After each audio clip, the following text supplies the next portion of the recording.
At that point, capacity hit, boom, like that's it. Game over, minestrone everywhere. And carrots. And carrots. You know how we feel about carrots.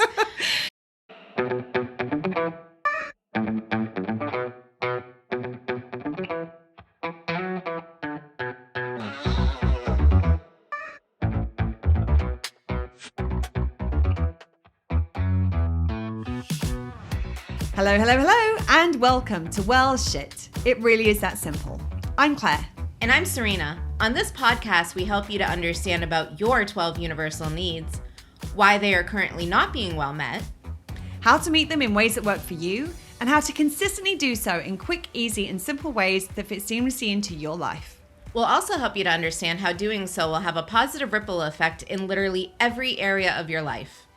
If you like what you hear, come and join the conversation in our Facebook group. And enjoy the show. Hello, hello, hello. Hey, everyone. Today we are getting into a deeper dive on our emotions discussion. If you watched our last episode, you know that we have a lot to say about this. So we decided we are going to do another episode to kind of circle back on some things and, like I said, get a little deeper. Well, and the other thing is that, you say this is like, we're going to do another episode. I mean, this is such a big conversation and we're going to end up doing lots of episodes about this in the future. There was just a lot that we felt like we didn't quite get into last session and we wanted to just add a few little thoughts to the mix. Just a couple. Just one or two. Like an hour's worth. Yeah. So one of the things I really think is important for us to talk about, because we were talking about negative emotions, big air quotes back again for the second week in a row. One of the things that I think it's really important for us to talk about is the fact that a lot of people describe anger as a masking emotion. Now, what that means is that not often what people are saying is that you're not really feeling anger. You're really feeling sad, grief, hurt, whatever it is underneath. And that the anger is masking that emotion for a variety of different reasons. And that so quite often anger is looked at that it's not the real emotion that's present. It's a way of feeling something in the absence of feeling what we really are feeling, because maybe it's uncomfortable, maybe we don't want to feel that emotion. Now, sometimes this can be true. So maybe sometimes that we are going to connect, we're going to force ourselves into anger because sadness might feel like it's compromising other needs. It's not, but that's part of our social conditioning. So for example, this whole concept that sadness is weak, for example, it may feel like we're compromising our personal power need by being sad, by being vulnerable, as we discussed in our last session. Actually, nothing more powerful, takes more courage, makes you stronger, more resilient. That all to one side, a lot of the time, sometimes we can be like, oh God, I don't feel as powerful or as empowered when I'm in sadness. And so sometimes people can like push themselves into anger in order to feel that their personal power need is being better met. Yes, and I think that's because sadness is not weakness. No, absolutely not. But it's often perceived that way culturally. And the thing about it is that it's really important to say that yes, there are some situations in which anger is being used to mask other emotions. There are other situations in which anger is a valid, constructive response to a situation, and anger is what's being felt. Now, it's important to recognize that anger in and of itself is not an issue. It's not a problem. It's not quote unquote negative. It's not destructive, for example. It's how we deal with it, how we express it, how we process it is what makes it supportive and constructive or unsupportive and destructive. So quite often, because we're afraid of anger, because we don't know how to feel it, we haven't been taught how to feel it, we haven't been taught how to process it, we haven't been taught how to express it in ways that don't cause further problems, i.e. by shouting at somebody else and then they end up shouting at you and it ends up causing an argument or whatever, or you end up punching a wall and doing damage to property or what have you. Because we haven't been taught how to do that, a lot of us are afraid of actually acknowledging anger is present. But there are a lot of situations in which actually my needs have been compromised and anger is a valid, reasonable human response to that. So I don't want us to do ourselves a disservice and do anger a disservice by going, oh, anger, oh, that's something else. Like it's just something else that we're not really feeling anger, because what we then do is we then end up bypassing that emotion, even if that is a valid one. So we want to make sure that if anger is present and it's valid for it to be present, that we actually process and express it in constructive ways as much as we would with any other emotion that's present. And so often we end up shortcutting the process, or, as I said, bypassing around it, and that's really not good for our well-being, because we're ending up with that emotion stuck in the body and not really being processed. So anger is supportive to process in a lot of situations. Let's not try and make it something else. So we were talking about this earlier today when we were preparing to do this podcast, and Serena asked a really interesting question. Do you want to share what you asked? Well, are some people just angry people? Like, is that a thing? Yeah. And it's actually a really valid question, because that's sometimes how it can be perceived. And I think it depends on, well, for a start, I mean, I don't personally think there's any such thing as a quote unquote angry person. I think there's a big difference that a lot of the time we get stuck in our society about making somebody's behavior be their identity. And there's a difference between who somebody is and how they're behaving, or the choices that they're making, or what they believe. And there's a difference between the two. And there was the example that I gave when we started talking about this is that, for example, if every time Serena walked up to me, I slapped her in the face, every time she came up to me, I slapped her in the face, anger would be a valid reaction to that. So if every time I'm doing it, I slapped Serena, and so every time I saw Serena was angry, it would be very easy for me to see Serena as a quote unquote angry person. But in actual fact, I'm creating the situation which she's validly angry about. Anger is a valid reaction to that situation. You should be angry if somebody keeps slapping you. Right. Now, the interesting thing is that there's kind of layers of nuance to this. It's not, as with most things when it comes to needs, it's not just as simple, it's not a black and white thing. So, for example, if Serena, using that same example, if Serena comes up to me and I keep slapping her in the face, but she keeps coming back up to me again, there's an element of one of the things that we talk about in the program is we talk about something called the victim approach. I'm not going to go into the entire thing, but there's a very big difference between being an actual victim and taking a victim approach to something. Now, in this situation, Serena is both an actual victim, because she's a victim of my behavior, the slapping of her. But in actual fact, what she may be doing in that situation is that she may be going, well, there's nothing I can do about it. She's just going to keep slapping me. And she may not be looking at the situation saying, well, what do I want to create here? I want to create a situation where I'm not being slapped in the face. So what could I do to stop that from happening? Now, does it mean that it's her responsibility to stop me from slapping her? No, that's my responsibility. And in the circumstances, what can she do within the context of that situation? So maybe she doesn't come up to me. Mm-hmm. Maybe she puts a boundary down and she says to me, okay, I'm not okay with you slapping me anymore. If you continue to do this, I'm not going to come here. Maybe she just doesn't show up. So there may be things that she can do in order to stop that kind of being slapped in the face thing. Not her responsibility to do, but she can take responsibility for what she wants to create given the circumstances of that environment, and saying, okay, I'm going to call the police and have her charged with assault because she's slapping me. So that's one thing that she could do to create. She could put boundaries down. There's all these different situations. So I think that's again, there's nuance in there about, well, yes, is she an angry person? No, she's not. She's angry about what's happening to her. Is she doing something? Is she putting herself in a situation consistently and not learning from that situation, going, actually, I need to take care of my own needs here. I need to not be around this person who keeps slapping me. I'm going to stop showing up. The other thing is that sometimes anger can be a habit. Like, we can get used to that anger response. Again, slightly different situation, because anger is a valid response to that. Mm-hmm. That's not a habit in that situation. We may just get into a habit through various experiences that we've had in our lives. And sometimes that anger habit can be used to try to get other needs met. So we might use it to feel more personal power. Like, we might feel more powerful when we're angry than some of the other emotions that we have present. It may be that by being angry about the situation that I get more attention from other people. So I might get other needs being met in that way. sometimes we have a situation where there's nothing you can do about the situation, but it's still valid to be angry about that situation. That still doesn't make you an angry person.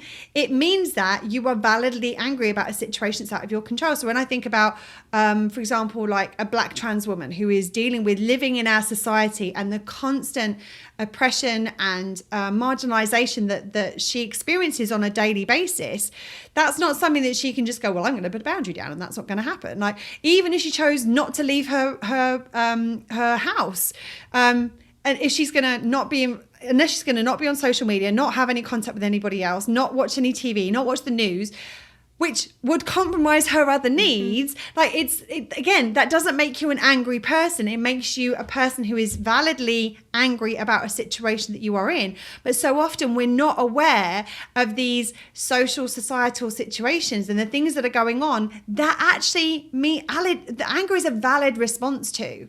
And so because we don't see that, we go, oh, well, that's just an angry person. And this is where these really harmful tropes of, like, quote unquote, the angry black woman comes in. It's like, one, they're perceived that way even if they're not, even if they're just holding people accountable or speaking directly about something. It's being seen through these filters where it's being perceived as anger. And there are some situations in which anger is a valid response, but they're still dismissed as being the angry black woman, when in actual fact, anger is a valid response to that. If anybody else were dealing with what they are dealing with, they would be validly angry too. So I don't believe that there is any such thing as an angry person. And I hope that people would know this by now, having watched enough of our podcast. We're always open to revisiting and kind of questioning and challenging our thinking and seeing whether maybe we think something different in the future. So who knows? You might listen to another podcast a year from now and it'll be completely different. One thing to note is that society is set up in a way that makes people constantly angry. And it's kind of like, if you're not angry about some of the things that are going on, you're not paying attention. Right, absolutely. It's an infuriating society. Right. And when you look at the bigger issues, and I know we're going to talk about this a little bit later, but yeah, you're right. If you're not angry, you're not paying attention.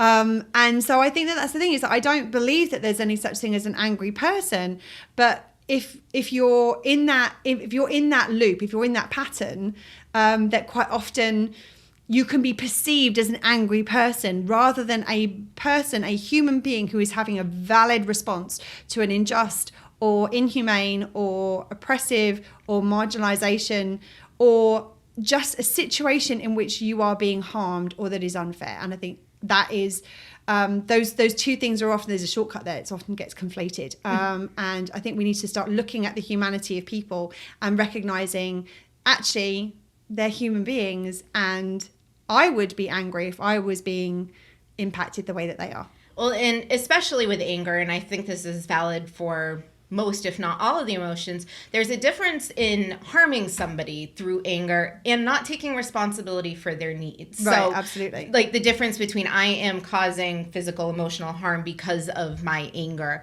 and being like, well, this is going to make them uncomfortable. That's not my responsibility. Absolutely. An example. Yeah. So taking time to process that anger for yourself and doing that because you need to. Sometimes where this becomes kind of a compromise for people is when the other person wants to connect. So Claire slapped me in the face every day consistently for a week, and I decided to put down a boundary, and I'm like, I don't, by the way. Yes, just for clarity. Like, this is just an extreme example we're using. We thought this was the best example because it is so extreme. Right.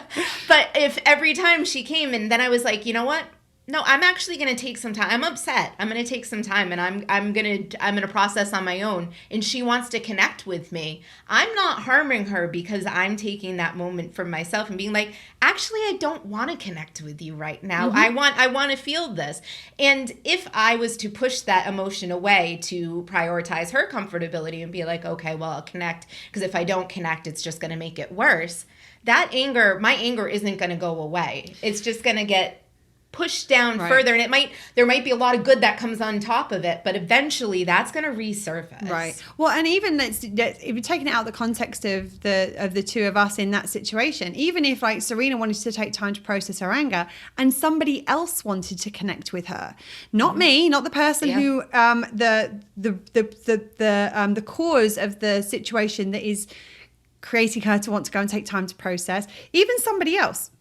If somebody else wanted to connect with her and she was actually processing her anger and doing what she needs to do for herself, that her doing that is not harming the other person. It's just not taking responsibility for their needs. And she can communicate that with somebody. She doesn't have to communicate that with somebody, but she can do and be like, hey, I'm in this place right now. And if that person's like, but I want to speak to you right now. Or even, I want to help. Right, exactly. Even if their desire to help is about them meeting their needs, not because it's actually what will be helpful to Serena and the thing that she needs to get her needs met. That same thing is like, that's not causing harm to another person. What could be causing harm is if you're unleashing and venting your anger at somebody. Yes. So that is harming them. So unless they've agreed to hold space and you are acting as, or they are acting as a space holder and a knowing participant in receiving that emotion. Well, not even receiving it, because receiving it sounds like you're taking it into yourself. Yeah. Like, but there's a difference between, like, if Serena just started shouting at me indiscriminately with no warning and no I'm like, okay, like emotional safety is probably up at that point in time. And again, take it out of the context of where I've slapped her in the face, because we're getting a little blurring of the lines there. But like, if we're in this situation where Serena was angry and she just started shouting at me, I'd be like, whoa. If, however, she's like, I've got this thing, I'm so angry about this thing right now, and I'm like, do you want to vent it? Do you want me to hold space? And she's like, yes. And that I'm holding a space for her to vent that into. That wouldn't be harm, because it would be consensual and I would be an active participant, something that I've chosen to do, not something that is happening because all of a sudden Serena's just decided that's what's going to meet her needs, whether or not it meets mine or not. Well, and we've talked about kind of that spontaneous, like, pressure cooker of emotions. Mm-hmm. So let's say that Claire is holding space for me and she's agreed to hold that space for me, but then I get so overcome that it becomes physical. Like, is that doing harm? Well, and again, it depends on the situation. Like, if, for example, I'm just like, I've agreed to hold space, and all of a sudden Serena starts throwing things at me or around the room and I don't feel physically safe, that's harmful. Like, it's going to impact my security needs as far as emotional and physical well-being is concerned. However, if we were both,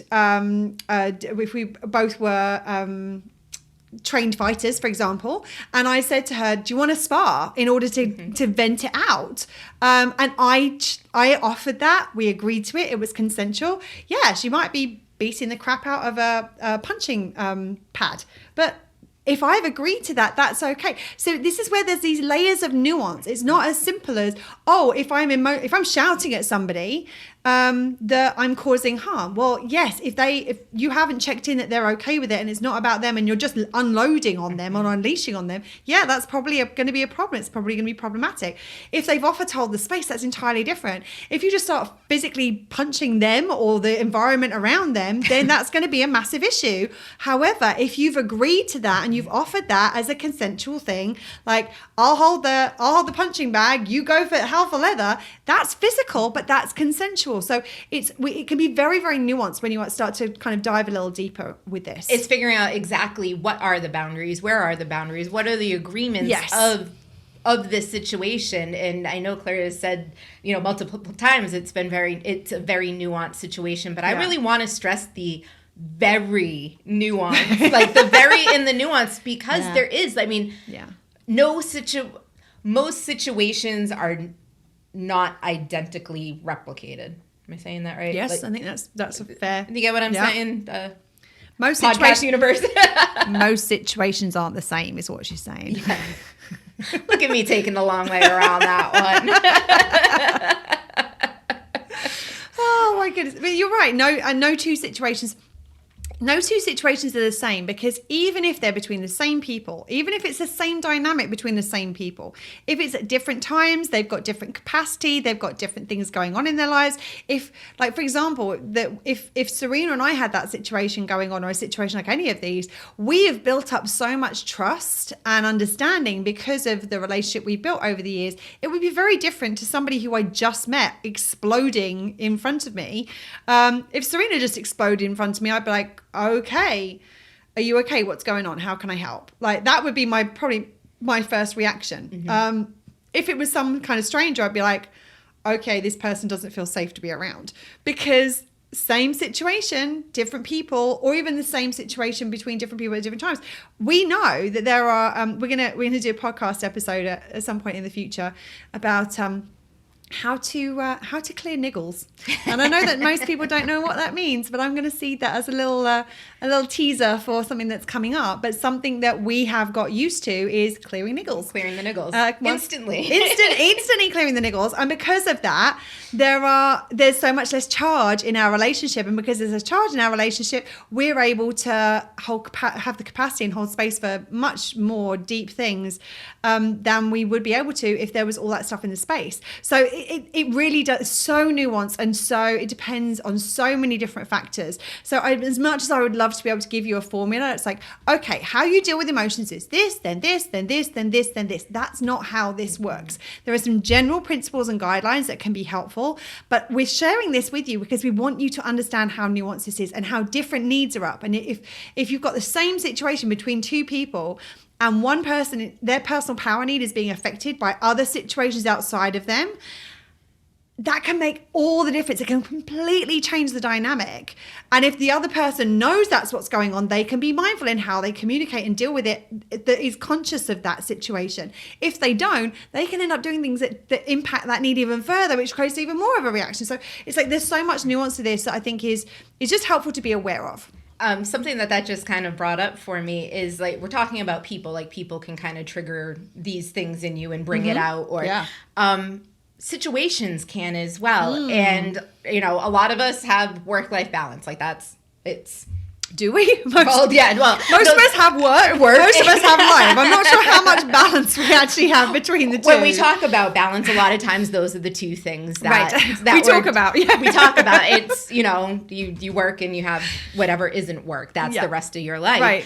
And there is a common phrase within our culture, which is leave your personal life at home. And this is especially, I mean, it can happen in different situations that aren't work, but I find that this is really present in, like, the corporate and work culture. Right.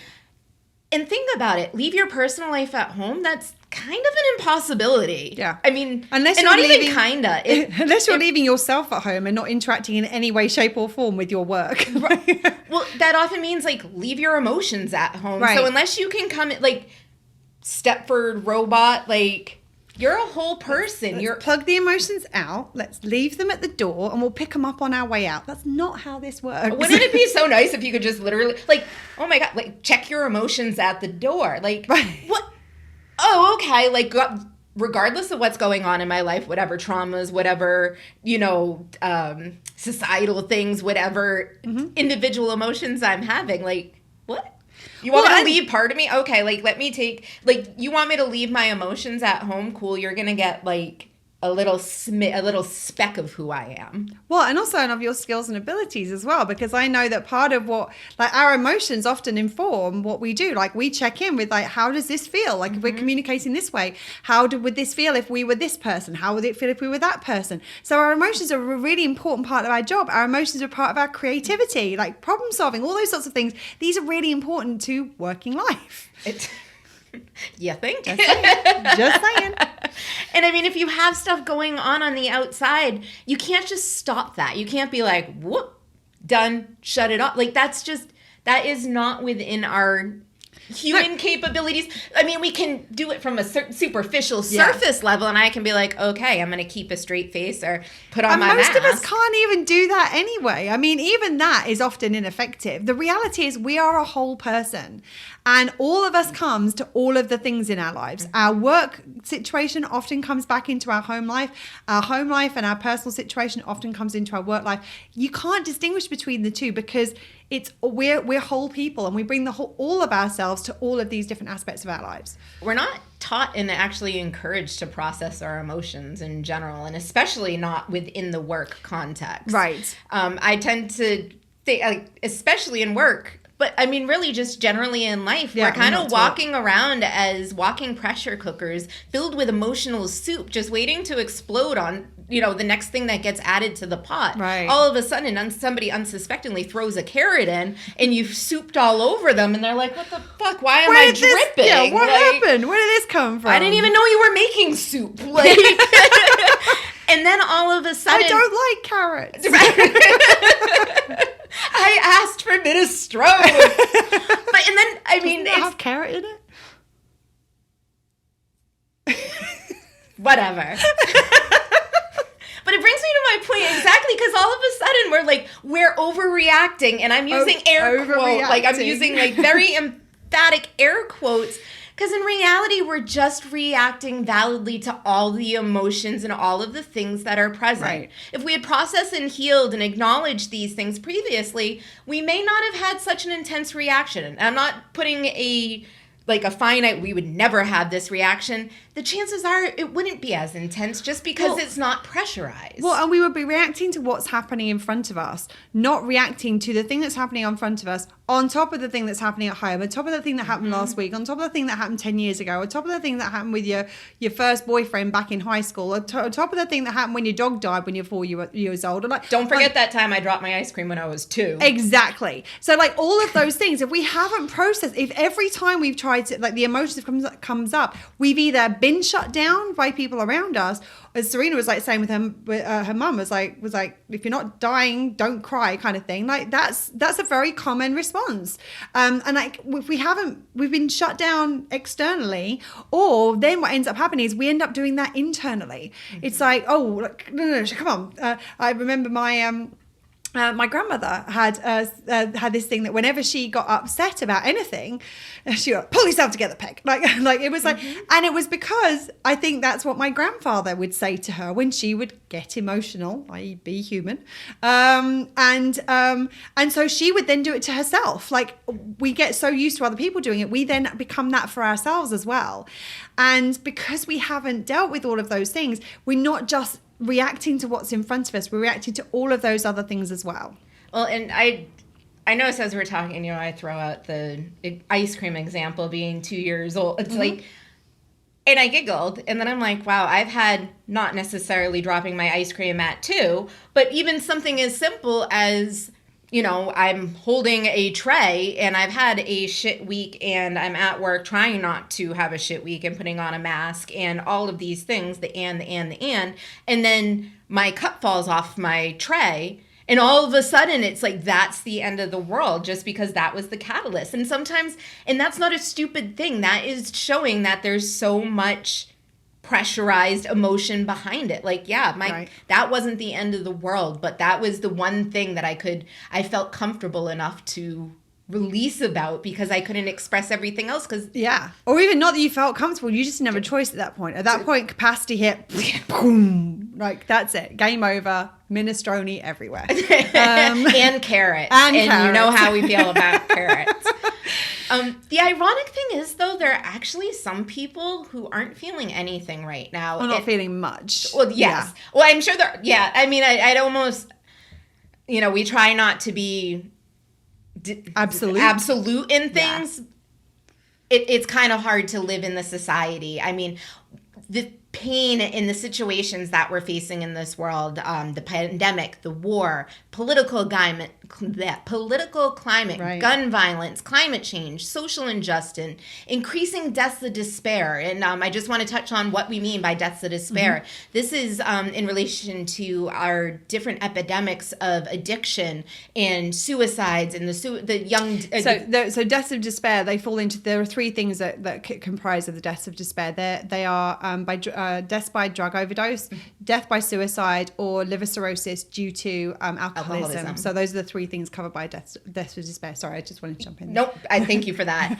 And often this is because we don't believe it, or they don't believe it affects them, and they're unaware of the subconscious impact that it has to their needs. To their own needs. To their own needs. Yeah. So this isn't my issue, or this doesn't affect me.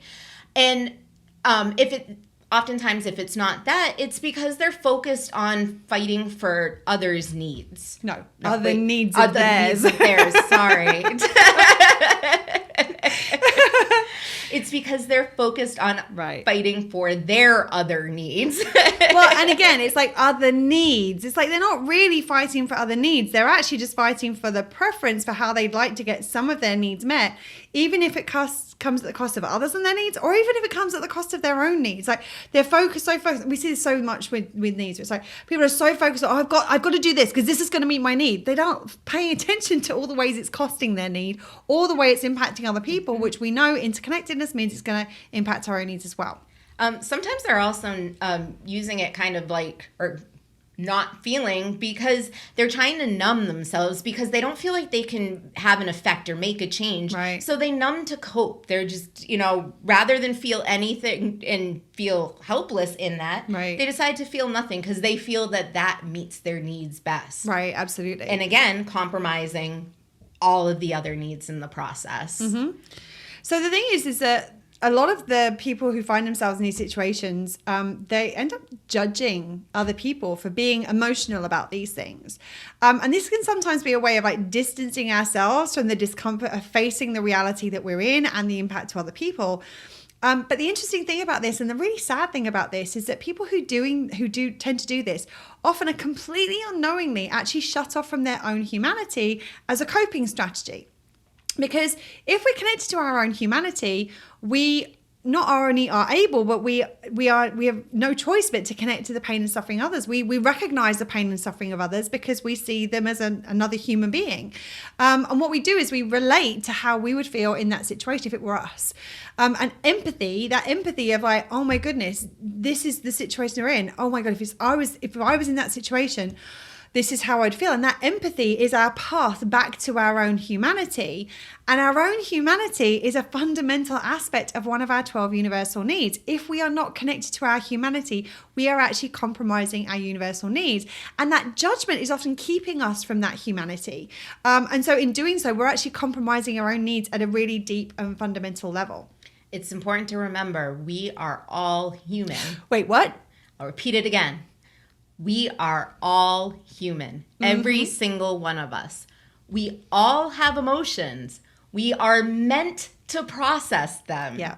We're humans living in a fucked up society right now. Like that's just the honest matter of fact of it. Right. There's anger, there's fear, there's grief, and there's frustration, and those are all valid. Yeah. We just need to learn how to process them and to use them as the fuel to begin creating a less fucked up society. Right. Like we can actually take the fucked upness and use it to...